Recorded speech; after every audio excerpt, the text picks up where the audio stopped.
guys, welcome back to my channel. If you are new here, I am Jessica, and if you do not know, we are a military family. If you are not in the military, you probably know somebody who is.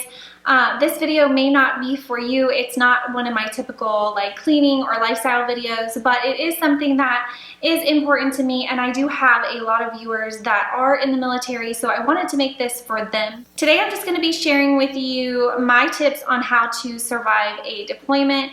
We have been on many deployments in our military career, or in his military career, however you want to say it. Being in the military is a lifestyle, so it does affect everyone in the family.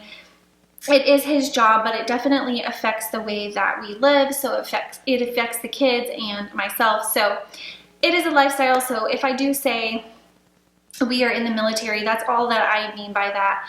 We have been in the military for 14 and a half years. We are going on 15 years in June. So I have seen it all, and I have figured out kind of how to survive when they are away. So this may not be just a deployment, it may be TDY. They do go to a lot of schools where they're gone for several months, but either way, they are gone a lot, and I have come up with some ways that I cope and that help the kids as well to just cope with him being gone and to get through it until he comes home. So I'm just gonna share with you guys my tips.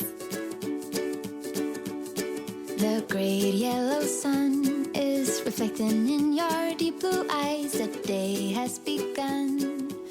Alright, so you've probably heard this tip before, and it's just stay busy, but I'm going to kind of elaborate on what stay busy means, because obviously we know we need to stay busy, but we're all different. So I'm a stay-at-home mom, I have kids. You may be a working mom, or you may be working and have no kids, or maybe you're just a stay-at-home wife. Whatever your situation is, you need to stay busy. You need to plan things, make lots of plans. I always like to get a notebook, and like within the first week that he leaves, I'll sit down and start putting on that notebook the things that I want to plan, whether that be a visit to see family, or that I want to take the kids to the zoo, or I want to have a girls' night, or whatever it may be. I start making plans of different activities that I want to do with friends, with myself, with the kids, that sort of thing. If I want to make any trips to see family, or maybe even invite family to come here and stay with us, but you just want to stay busy.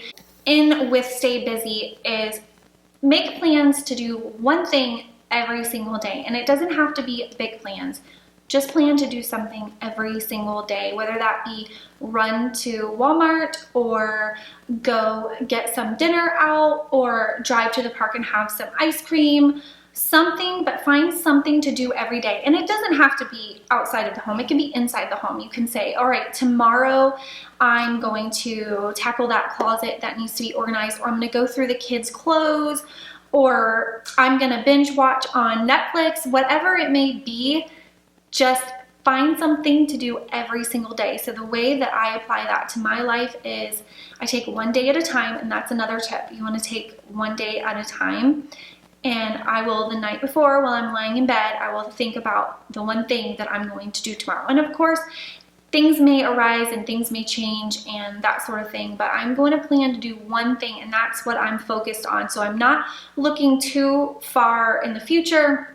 I'm just focused on getting through that day. And that is really key to making things go a lot faster, and to keeping your mind busy, and just to get through it. I really found that that helps a whole lot, rather than counting down and saying, oh, we only have this many months left, or this many weeks left, or however long it is. You're not counting down so far out, and then it seems like it's dragging on. You're just looking at, what am I going to do today? So take one day at a time and stay busy. And then also, it is always good to make goals, and I will share with you some of the goals that I will normally make when he leaves, and that is I'm going to try and get in better shape, which is a good one for anyone, and I usually get in really good shape when he's gone, and then when he gets home I let myself go. But that doesn't matter. All that matters is that, I mean, whether you work out for 6 months a year and you don't work out the next 6 months, it's still healthy for you, and it passes the time, it releases endorphins, it's just all around really good. So that is one of my goals. It can obviously, you can make your own goals, but that's one of mine, is to just get fit. So whether that's doing a workout DVD at home or joining a gym, if you have kids and you can find a gym that has a childcare part in it, that's also good because you get a little bit of me time, which when they are deployed and, you know, we live far from family, having help with them is a big deal. So it's just an hour out of your day that you can get kid free. So that is one goal. And then another goal that we always do when he leaves is financial goals. So we will decide if you're not in the military and you're watching this, when they're gone, they typically make a little bit more money. So we always try to save up as much as we can when he is gone and put that into savings. And sometimes it just stays there and we've built up our savings. And sometimes we have an end goal for that money. Maybe it's a vacation, or maybe it's to pay off a bill. Usually it's a little bit of both, but we like to plan to go on some sort of a trip when he gets home, and it can be literally 2 hours away and we stay in a hotel overnight. It doesn't have to be we're going to the Bahamas, or it could be that. We have done that and that was great, and that's a goal. You know, think about while he's gone, discuss what you want to do when he comes back and make that a goal and work towards it. So, you know, if you need to save money and arrange what you're going to do with the kids and a timeline and all that, you want to work towards that goal. Another goal that you can make is anything in your home, any projects that you have been wanting to get done, you can complete those projects while he is gone. It keeps you busy and it keeps your mind busy, and it just is a good thing overall to do, because when they get home, you're busy paying attention to them and doing family stuff, and the house kind of gets left to the wayside. So I always try and get done around the house as many projects as I can.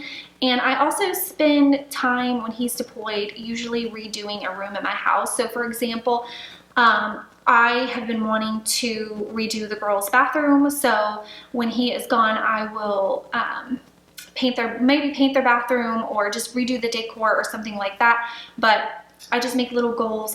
Maybe I want to get new bedding in the bedroom and new curtains and kind of redo the bedroom. That's a goal that I make as well. So one of the hardest parts of your day is probably going to be in the evening when you put your kids to bed or you get home from work and it just is this overwhelming silence and it's just you and you don't have another adult in the house, and it can be really lonely.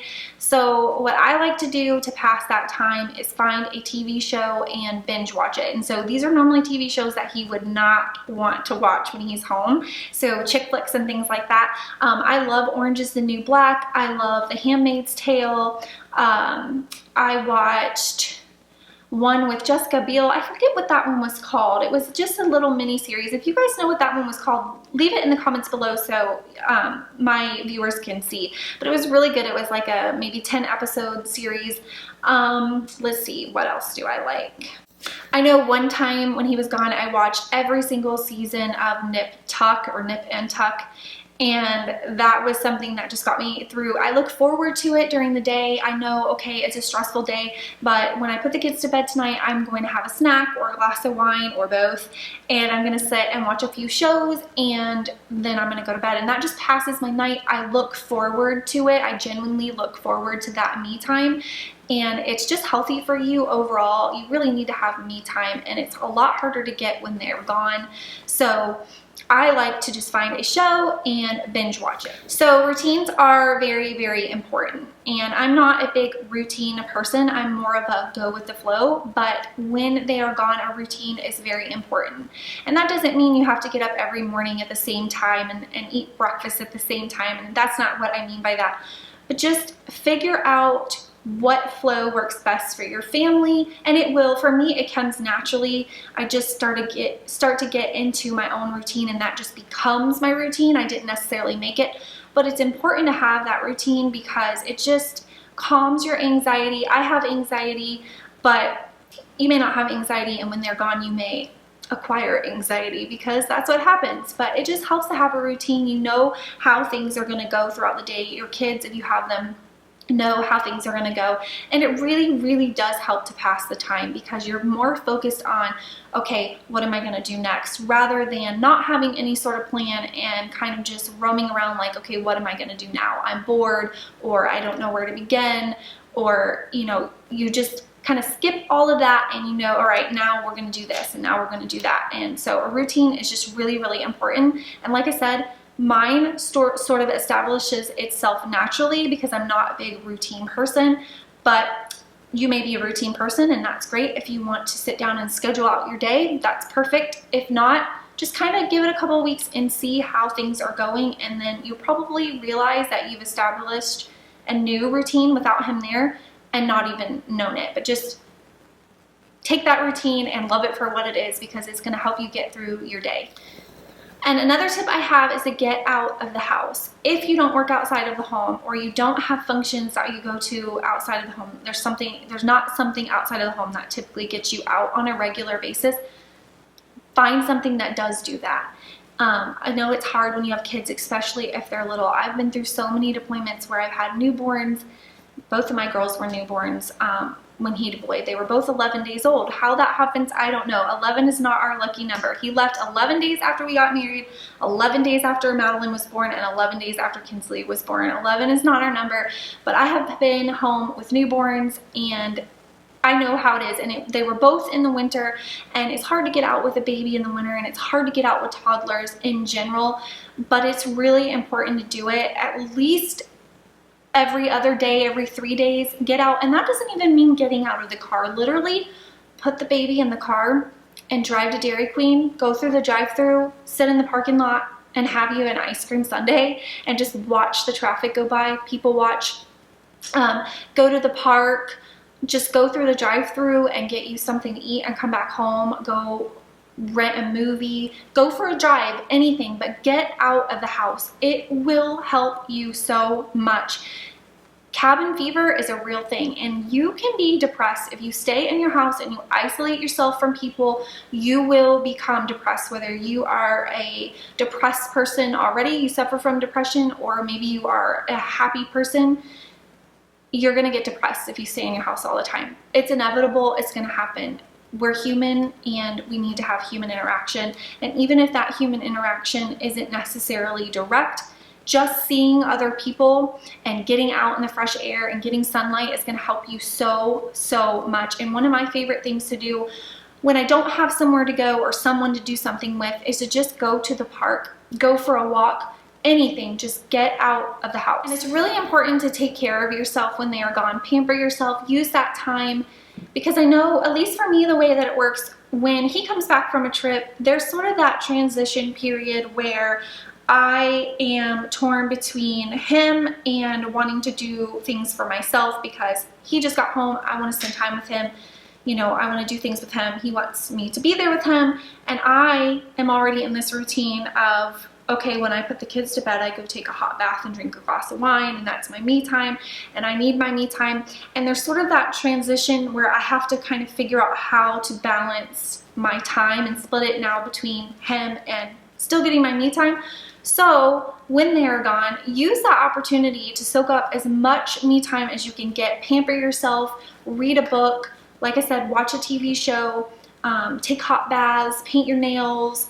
Do something that you enjoy. If you enjoy crafting, do that. If you enjoy playing a game on your phone, or let's see, any sort of projects that you want to do, maybe you want to redo a dresser or something like that. Maybe you enjoy organizing.